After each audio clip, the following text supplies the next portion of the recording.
प्यारे बच्चों, हमको उम्मीद है कि आप लोग जो हमने इसके पहले बताया है रिलेशन के बारे में, उसको आप ध्यान से देखे होंगे। रिलेशन और फंक्शन में ये आपको डिफरेंस ही बताए होंगे कि every function is a relation but every relation is not a function. Function में क्या होता है कि दो सेट, फंक्शन क्या है, रिलेशन क्या है, A cross A. Any relation is a subset of A cross A. A cross A का सबसेट होता है। अब ये मान लीजिए कि यहाँ ये यक्स है, ये वाई, यक्स वाई दो सेट है। रिलेशन कब होता है? जब एक का जो इमेज है इसमें वो एक से अधिक से संबंध होता है, एक है का कई से संबंधित होता है। एक का संबंध और कई से हो तो वह जो है वो रिलेशन होता है। लेकिन एक का संबंध अगर एक ही से हो, दो का संबंध एक से हो सकता है लेकिन एक का दो से नहीं होगा संबंध। जैसे एक का यहाँ तीन से अगर संबंध है तो यह जो है ये रिलेशन होगा, फंक्शन नहीं होगा। तो फंक्शन में क्या होता है? For every x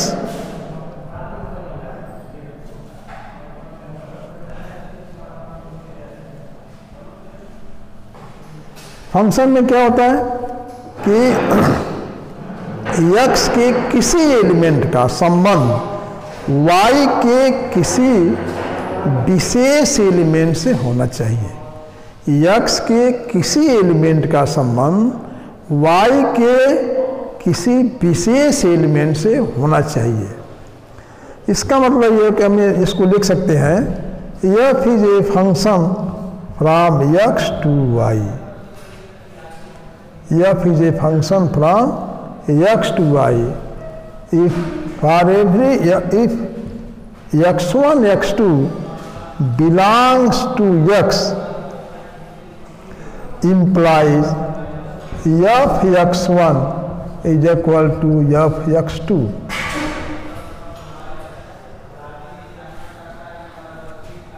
f x1 x2 belongs to x, they are distinct।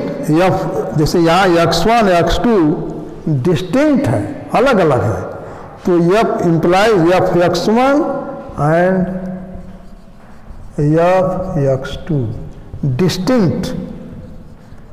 यहाँ हम लिख दें डिस्टिंक्ट लिखते हैं। और x1 बराबर x2 हो तभी f x1 बराबर f x2 हो। तो ये है फंक्शन के बारे में कि एक का एक ही एलिमेंट से संबंध होना चाहिए। तो अगर एक का एक ही से संबंध है तो इसको हम वन वन कहते हैं। वन वन, एक का एक से अगर संबंध है तो इसको वन वन कहा जाता है। फर्ज करिए कि यहाँ हम नेचुरल नंबर लिख दें और यहाँ भी नेचुरल नंबर लिख दें, 1 2 3 4 ये लिख दें और यहाँ पर लिख दें 1 2 3 4 5 6 इस तरह से लिख दें। वन और ये संबंध है एफ एक्स बराबर एक्स स्क्वायर। 1 का स्क्वायर 1 है और 2 का स्क्वायर 4 है। 1 का स्क्वायर 1, 2 का स्क्वायर, एक का एक से संबंध है, एक का एक से संबंध है, यह 1 1 कहा जाएगा। इसको हम 1 1 या इंजेक्टिव कहेंगे। इंजेक्टिव ये शब्द आता है, इंजेक्टिव 1 1। तो इंजेक्टिव का मतलब है कि एक का एक से ही संबंध हो, x के किसी एलिमेंट का संबंध y के एक ही एलिमेंट से हो, मान दो का नहीं।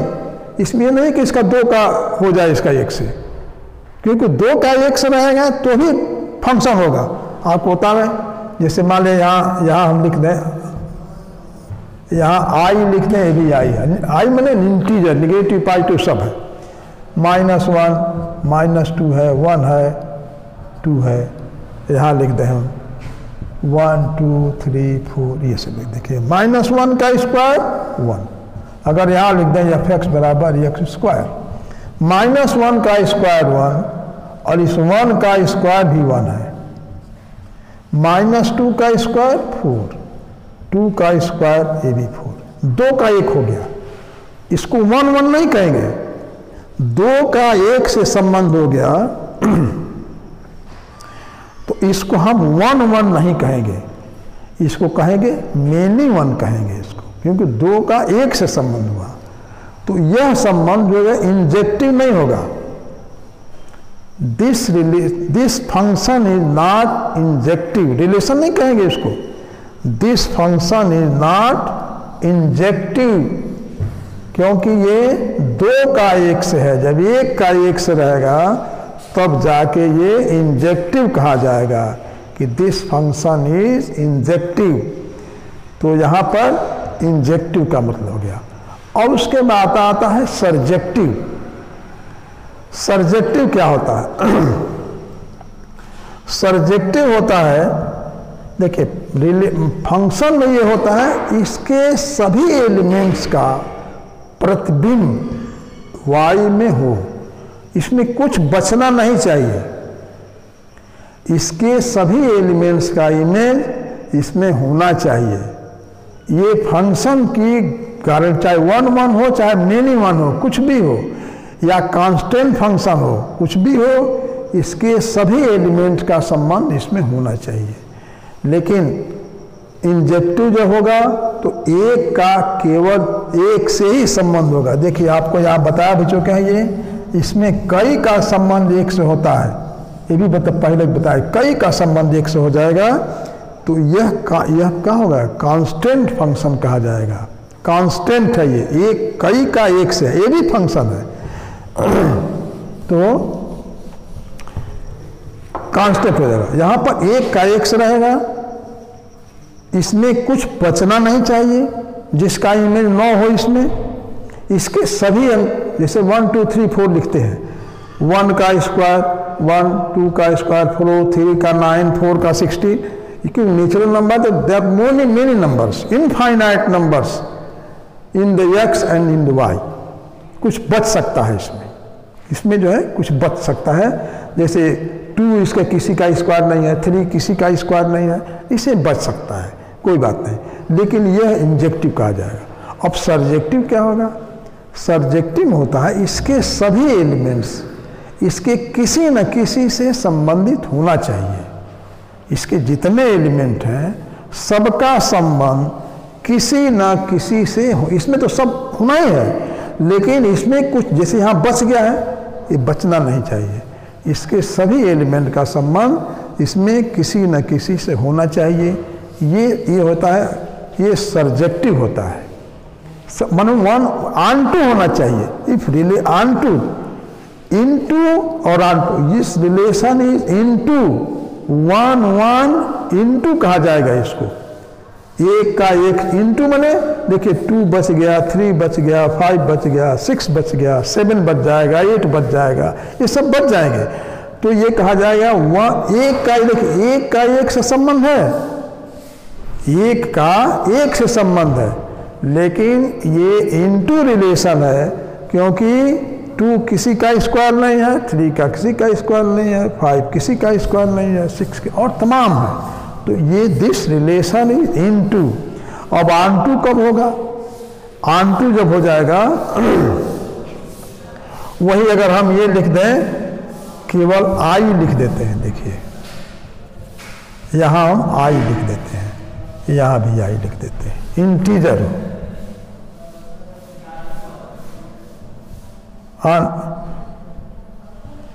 आई इंटीजर लिखेंगे तो क्या लिखेंगे -1 -2 -3 और फिर यहाँ लिख देंगे आई माने 0 भी लिख सकते हैं 1 2 3 4 ये लिखेंगे। और यहाँ f(x) belongs to x f(x) ये आई है, ए भी आई मैंने इंटीजर, नेगेटिव पॉजिटिव जीरो सब आई है। अब यहाँ आप देखिए, और फिर अगर f(x) -1 का स्क्वायर 1 -2 का स्क्वायर 4 -3 का स्क्वायर 9 1 का स्क्वायर 1 2 का स्क्वायर 4 3 का 9 ऐसे मान लीजिए 4 है 16 है। अब यहाँ पर है, यहाँ पर भी देखिए ये मेनी 1 हो गया, ये मेनी 1 क्योंकि -1 और 1 दोनों ये सेट है।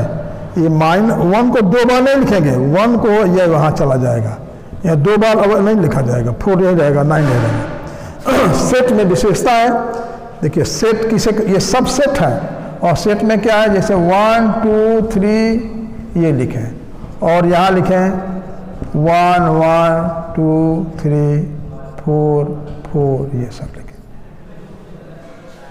दोनों जो सेट है वो इक्वल है।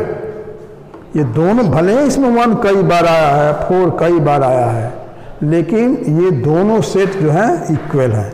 2 बार लिखने का कोई मतलब नहीं है। तो आप बतावें कि ये जो है ये मेनी 1 है, ऑन-टू ये भी नहीं है। ऑन-टू इसलिए नहीं है कि 2 का किसी कोई स्क्वायर नहीं है, 3 का नहीं है, तो ये ऑन-टू नहीं है। ऑन-टू के लिए इसके सभी अवयवों का जो प्रतिबिंब है इसके होना चाहिए। For every x belongs to y, इसके इसमें जो है जैसे यहाँ लिख दें x लिख दें y नहीं, कोई भी एलिमेंट है इसमें, अगर ये कोई एलिमेंट है इसका ये इसके किसी न किसी से संबंध हो अगर, तो वह सर्जेक्टिव कहा जाएगा। अभी आपको इस आधार पर क्वेश्चन जब बताएंगे, आपको तमाम ये दिए गए हैं, इसके आधार पर आपको बता दे रहे हैं कि ये क्या है। ये देखिए, ये एक दिया गया है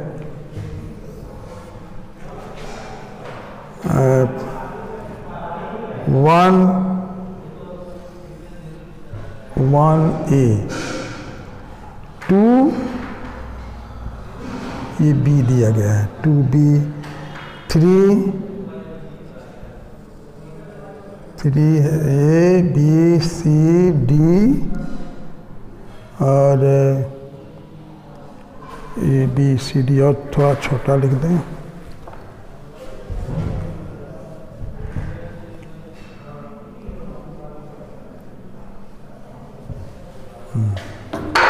यहाँ लिख दें A B C D E F लिख दे रहे हैं और यहाँ लिख दें 1 2 3 4। देखिए 1 जो है ए से, 1 का संबंध जो है ए से है, 2 का संबंध जो है ये बी से है, 2 का संबंध बी से है, 3 का डी से है, 3 का डी से है, 4 का सी से है।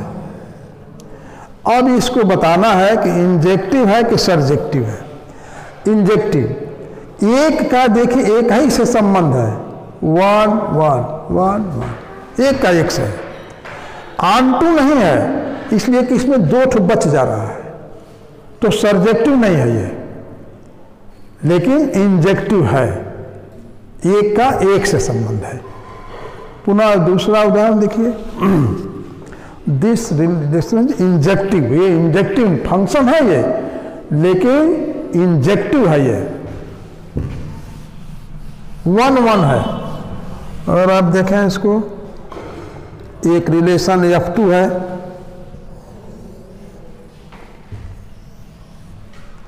इसमें 1 2 3 4 1 2 3 4 A B C D E F, ये भी है।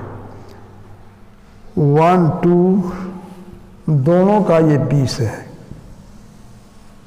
1 2 दोनों का 20 है, 3 का सी से है, 4 का डी से है। देखिए ये इंजेक्टिव भी नहीं है, इसलिए कि 2 का 1 से संबंध हो गया, मेनी वन हो गया।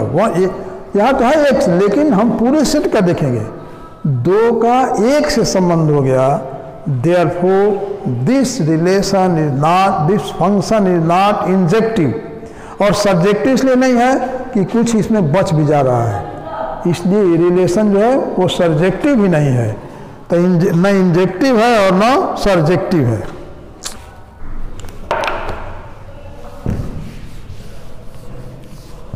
उसी तरह से ये एक क्वेश्चन है,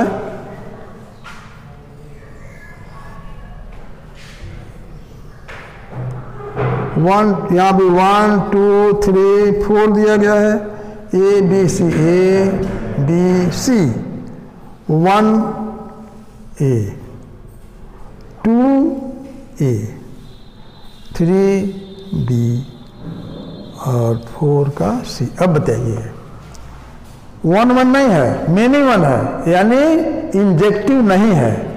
और सर्जेक्टिव, ये सर्जेक्टिव इसलिए होगा कि सारे जितने एलिमेंट हैं उसमें इसमें किसी न किसी से संबंधित है। ये F2 एक रिलेशन है, F2 एक दूसरा रिलेशन है, F2 F3 जो भी है। तो ये रिलेशन जो है कि ये F3 मान लीजिए इसको, पहला वाला F1 F2 F3, चलिए रिलेशन हो गया। यह रिलेशन अगर आप इंजेक्टिव और सब्जेक्टिव समझे होंगे, इंजेक्टिव माने एक का, जैसे इस तरह का रिलेशन हो, इस तरह का संबंध हो, इंजेक्टिव रिलेशन। यहाँ इंजेक्टिव नहीं है, इसलिए कि 2 का 1 ही से संबंध हो गया। तो यह रिलेशन जो है वो इंजेक्टिव रिलेशन नहीं होगा। और सर्जेक्टिव के लिए इसमें कुछ बचना, इसमें तो नहीं बचता है, इसमें कुछ बच नहीं गया, इसलिए दिस फंक्शन इज सर्जेक्टिव। मैंने नॉट इंजेक्टिव तो नहीं है, बट सर्जेक्टिव है, इंजेक्टिव नहीं है। फिर आप देखें चौथा जो रिलेशन है, चौथा फंक्शन, इसमें भी 1 2 3 4 है।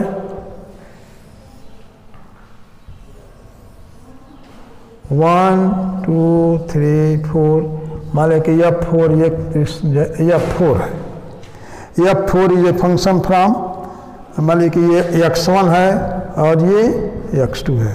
यहाँ हम लिख दें ABCD, ABCD। 1 is a function of B, 1 is related to B, 2 C से, 3 A से और 4 जो है वो D से है। अब इसके बारे में विचार करिए कि इंजेक्टिव है कि सर्जेक्टिव है, क्या है। 1 1 एक का 1 से ही संबंध है, therefore this relation is injective relation. और यहाँ पर कुछ इसमें कुछ बचता नहीं, x2 में कुछ बच नहीं रहा है, जिसके एक संबंध x1 से न हो, इसलिए this relation is surjective relation. मैंने this relation function, this function is injective and also surjective। और इंजेक्टिव और सर्जेक्टिव दोनों को मिला के बाइजेक्टिव रिलेशन कहते हैं। दोनों जब रहता है, इंजेक्टिव भी है और सर्जेक्टिव भी है, तो दोनों को हम कहते हैं कि bijective, this function is bijective. बस कितना हो गया प्यारे बच्चों। मैं ये समझता हूँ कि इंजेक्टिव और सर्जेक्टिव आप समझ गए होंगे। इसके आधार पर ये तो सेट को बताए, हम 2 सेट में बता दिए, 4 उदाहरण बता दिए। इसके बाद कल हम पुनः जो इस पर क्वेश्चंस कुछ और लगाएंगे। आप भले ही हम पढ़ा रहे हैं, किताब से जरूर संपर्क रखिएगा। किताब अवश्य पढ़ना हो आपको, तभी जाके आपको किताब पहले भी पढ़िए, हमारे पढ़ाने के पहले भी किताब पढ़िए, हमारे पढ़ाने के बाद भी किताब पढ़िए, तो आपको बेहतर समझ में आएगा। अगर आपको कुछ भी इससे जो समझ में न आया हो, इसका कमेंट बॉक्स में लिख दीजिएगा। धन्यवाद।